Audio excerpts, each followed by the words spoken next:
केदारनाथ भारत के सबसे पवित्र तीर्थ स्थलों में से एक।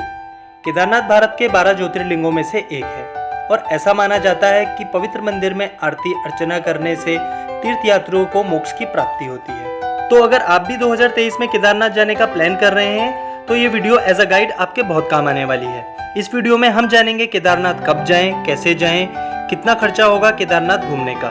सो इस वीडियो को एंड तक देखिएगा और वीडियो अच्छी लगे तो चैनल को लाइक और सब्सक्राइब कीजिएगा। इस साल 2023 में केदारनाथ के कपाट 26 अप्रैल को खुलेंगे। इस दिन से चारधाम यात्रा अगले 6 महीने तक चलेगी। चारधाम यात्रा करने के लिए सबसे पहले आपको रजिस्ट्रेशन कराना बहुत जरूरी होता है। रजिस्ट्रेशन के लिए आपको आधार कार्ड और फोटो की जरूरत पड़ती है और ये प्रोसेस फ्री होता है। रजिस्ट्रेशन कराने के लिए लिंक मैंने डिस्क्रिप्शन बॉक्स में डाल दिया है, आप वहां से भी डायरेक्ट रजिस्ट्रेशन कर सकते हैं। अब बात कर लेते हैं केदारनाथ धाम पहुंचे कैसे।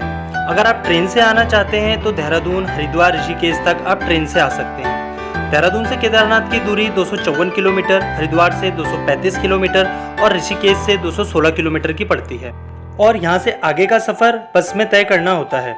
अगर आप फ्लाइट से आना चाहते हैं तो जौलीग्रांट एयरपोर्ट देहरादून तक फ्लाइट से आ सकते हैं। वहाँ से आगे का सफर बस या टैक्सी से करना होता है। केदारनाथ पहुंचने के लिए सबसे पहले आपको सोनप्रयाग पहुंचना होता है। सोनप्रयाग के लिए बस आपको ऋषिकेश, देहरादून, हरिद्वार तीनों जगहों से इजीली मिल जाती है। बस का किराया 400 से 500 रुपये तक रहेगा। अगर आप टैक्सी बुक करके वहां जाना चाहते हैं तो देहरादून, ऋषिकेश, हरिद्वार में आपको बहुत से ट्रैवल एजेंट मिल जाएंगे, उनसे आप टैक्सी बुक करवा सकते हैं या आप ऑनलाइन भी टैक्सी बुक करके सोनप्रयाग तक पहुँच सकते हैं। सोनप्रयाग से आगे पर्सनल व्हीकल नहीं जाते, सो आप अपनी कार सोनप्रयाग में ही पार्क कर सकते हैं। पार्किंग का चार्ज 50 रुपये पर डे का रहता है। होटल की अगर बात करें तो सोनप्रयाग में होटल, लॉज, धर्मशाला की सुविधा उपलब्ध है। आप वहां अपने बजट के हिसाब से होटल ले सकते हैं।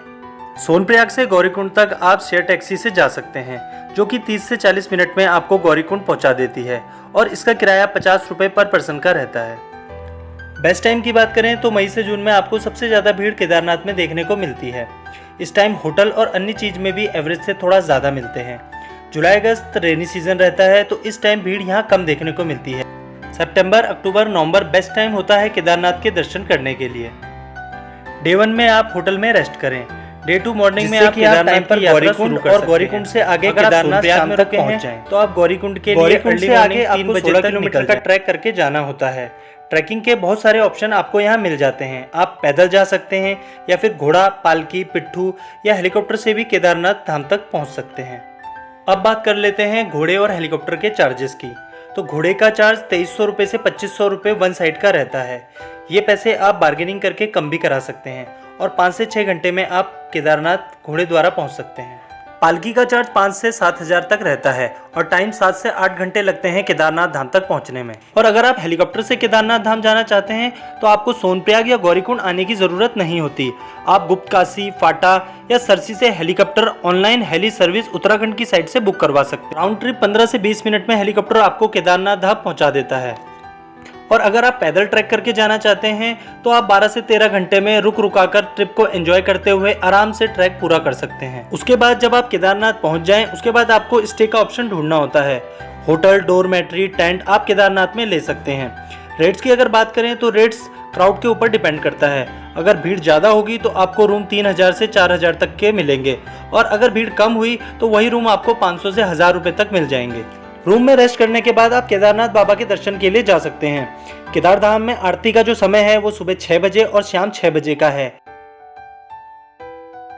बाबा की आरती में शामिल हो सकते हैं।